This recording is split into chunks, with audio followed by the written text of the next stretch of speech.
Hi hello வணக்கம். பன்னிந்திரா நர்சட்டி டைரக்ஷன்ல தெலுங்குல 2025ல ரிலீஸ் ஆன படம் தான் 8 வசந்தலு. இந்த படத்தோட ஹீரோயின் யாருன்னு பாத்தீங்கன்னா அனந்திகா. இந்த படத்தோட ஸ்டோரி பத்தி பாக்குறதுக்கு முன்னாடி நம்ம சேனலை சப்ஸ்கிரைப் பண்ணி வச்சுக்கோங்க. அப்பதான் நான் போடுற வீடியோ உங்களுக்கு வந்து கிடைக்கும். இந்த படத்தோட ஸ்டோரி என்னன்னு பாத்தீங்கன்னா இது வந்து ஒரு ரொமான்டிக் அண்ட் லவ் ஸ்டோரி. இந்த படத்தோட ஸ்டோரி ரொம்ப சிம்பிளான ஸ்டோரி தான். அதாவது ஒரு சின்ன வயசுலயே ஒரு தந்தை இழந்த ஒரு மகள், அவளுக்கு வந்து தற்காப்புக்காக ஒரு கராத்தே கலையை கத்து வச்சுக்கிறா. இப்ப என்ன ஆகுதுன்னு பாத்தீங்கன்னா அந்த பொண்ணு ஒருத்தர் லவ் பண்ணி ஏமாத்திட்டு போயிடுவான். அந்த டிசப்பாயிண்டோட அந்த பொண்ணு இருப்பா. இப்ப வந்து அதையே கட் பண்ணா இங்க வந்து ஒரு பையன் வந்து அந்த கராத்தே ஸ்கூல்ல முக்கியமான லீடரா இருப்பான். இப்போ வந்து அவன் வந்து தேவையில்லாத சின்ன சின்ன கராத்தே கத்துக்க வந்தவங்கள அவன் டிசப்பாயிண்ட் பண்ணிட்டு இருப்பான். இதை பார்த்து கண்டுக்க முடியாத நம்ம ஹீரோயினி ஆல்ரெடி கராத்தா கத்து வச்சிருந்தனால அந்த பையனை அடிச்சு வீழ்த்திடுவா. வீழ்த்தின உடனே அந்த பையனுக்கு அந்த பொண்ணு மேல அவ்வளவு ஒரு இம்பார்ட்டன்டான லவ் வந்துடும். வந்த உடனே எப்படியும் அந்த பொண்ணு நம்ம அடைஞ்சே தீரணும், லவ் பண்ணியே ஆகணும் அப்படின்னு சொல்லிட்டு அந்த பொண்ணு பின்னாடியே சுத்துவான். சுத்தின உடனே அந்த பொண்ணு ஒரு கட்டத்துல ஓகே சொல்லிடும். சொன்னதுக்கு அப்புறம் இப்ப என்ன ஆகுதுன்னு பாத்தீங்கன்னா அந்த பையனுக்கு ஃபேமிலியோட அவங்க அப்பா அம்மா யூஎஸ் போறதுக்கு முயற்சி எடுத்துருவாங்க. அதுக்கப்புறம் என்ன ஆகுதுன்னு பாத்தீங்கன்னா அந்த பொண்ணை வந்து எப்படியும் நம்ம மறக்க வச்சுட்டு தான் போகணும்னு சொல்லிட்டு அந்த 2வது காதலும் அந்த பொண்ணுக்கு வந்து முடிஞ்சிடுது. இப்ப வந்து அந்த பொண்ணு 3வது காதலுக்கு என்ன பண்றா அப்படிங்கிறது தான் இந்த படத்தினுடைய லவ் ஸ்டோரியோட மொத்த கதை.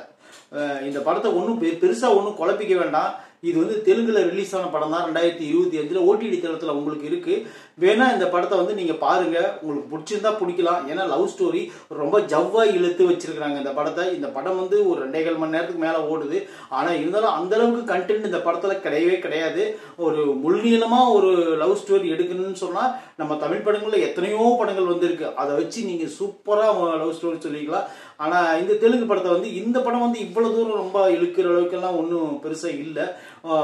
இன்டர்வல் பிளாக் சூப்பரா இருக்குது. அது உண்மையிலே பார்த்து ரசிக்கும்படி இருக்கு. 2வது அந்த கராத்தே ஃபைட் சூப்பரா இருக்குது. அந்த கராத்தே ஃபைட்டுக்கு அப்புறம் இன்டர்வல் பிளாக் மேல ஒரு தெருவுல ஒரு சாமியார் நம்பி அந்த பொண்ணு போனோடனே அங்க பார்த்து குண்டாஸ் வந்துருவாங்க. அவங்கள அடிச்சு வீழ்த்துற அந்த ஃபைட்டு உண்மையில வேற லெவல்.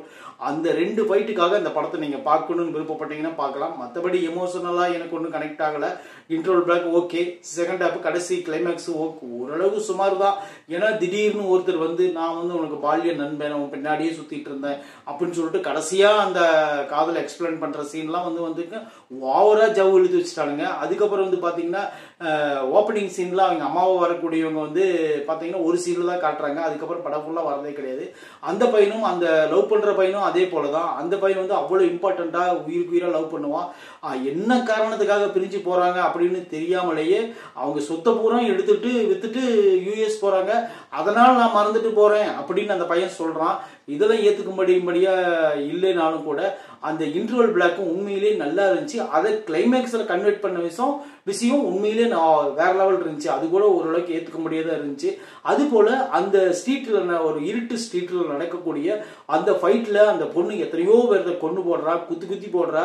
அதுக்கெல்லாம் என்ன நடவடிக்கை என்ன ஒன்னும் தெரியல. அந்த இடத்துல அப்படியே நின்று அந்த பொண்ணு தற்காப்புக்காக எல்லாம் பண்ணா அப்படிங்கிற ஒரு சின்ன கன்வர்சேஷன் கூட கொடுத்துருக்கலாம். அதை கூட அவங்க எதுவும் பண்ணாம விட்டுட்டாங்க. அது போல இந்த படத்துல பெருசா காமெடி அப்படின்னு எதுவுமே கிடையாது. ஒரே பிளாட்டா லவ் லவ் லவ் லவ் தான். அந்த பொண்ணுக்கு வந்து ஒரு நல்ல பையனை பிடிச்சி லைஃப்ல அதாவது லவ் பண்ணணும் அப்படிங்கிற ஒரு ஆசை, மேரேஜ் பண்ணிக்கணும்னு ஒரு ஆசை, அவ்வளவுதான். அந்த பொண்ணு அதுக்காக என்னென்ன பண்றா அப்படிங்கறத அந்த படத்தோட மொத்த கதை. இந்த படம் வந்து ஒரு 2.5 மணி நேரத்துக்கு மேல ஓடினாலும் கூட இந்த படத்தை சுருக்கி ஒரு 1.5 டைம்ல இந்த படத்தை நீங்க கொடுத்திருந்தா கூட ஒன்னும் பெருசா நம்மளுக்கு தெரிஞ்சிருக்காது. பாடல்கள் வந்து ஒரு சுமாரா கேட்கும்படியா இருந்தா கூட அது வந்து படத்தோட ஒன்றி வர்றதுனால நம்மளுக்கு கொஞ்சம் காட்சிகளா இருந்ததுனால கொஞ்சம் ஆறுதலா இருந்துச்சு. மற்றபடி வேற ஒன்றும் இந்த பெருசா அந்த படத்துல எனக்கு ஒரு கன்வெர்ட்டா தெரியல. 2வது வந்து அந்த பொண்ணோட அதாவது அனந்திகனுடைய குருவா இருக்கக்கூடிய ஒரு கராத்தே குருவா இருக்கக்கூடிய அவர் இறந்துருவாரு. அந்த சீன் கொஞ்சம் டச்சிங்கா இருந்துச்சு. அந்த கொல்லி வைக்கிற சீன்ல வந்து உண்மையிலே அந்த பொண்ணு பேசக்கூடிய டைலாக் ரொம்ப எனக்கு பிடிச்சிருந்துச்சு. என்னன்னு கேட்டீங்கன்னா கொல்லி வைக்க போவாங்க. அப்போ வந்து ஒரு கேரக்டர் சொல்லும், நீங்க எல்லாம் கொல்லி வைக்க கூடாது, பெண்கள் கொல்லி வைக்க கூடாதுன்னு சொல்லுவாங்க. அதாவது நாங்க பிறக்க வைக்கிறதே நாங்க தான், அனுப்பி வைக்கிறதுக்கு ஏன் அவங்கள மறுக்கிறீங்கன்னு சொல்லிட்டு அந்த பொண்ணு உண்மையில பேசுகிற விஷயம் பெண்ணையும் பேசுகிற மாதிரி அது உண்மையிலே அது நல்லா இருந்துச்சு. அந்த டைலாக் அது கூட சூப்பராக இருந்துச்சு. அது போல் இந்த படத்தில் இருக்கிற அந்தந்த சின்ன சின்ன டைலாக் கூட நல்லா தான் இருந்துச்சு. வேற ஒன்றும் இல்லை. இந்த படம் வந்து ஒரு லவ் பண்ணிங்கன்னா இந்த படம் வந்து உங்களுக்கு ஓரளவுக்கு சின்னதாக சாட்டிஸ்ஃபை பண்ணும். மற்றபடி நம்மளுக்கு ஜென்ரல் ஆடியன்ஸுக்கெல்லாம் இந்த படம் ஒரு ஜவு தான். வேற என்ன சொல்கிறது இந்த படத்தை பற்றி? நம்ம சேனலை சப்ஸ்கிரைப் பண்ணி வச்சுக்கோங்க. அதை மட்டும் கண்டிப்பாக சொல்கிறேன். தேங்க்யூ.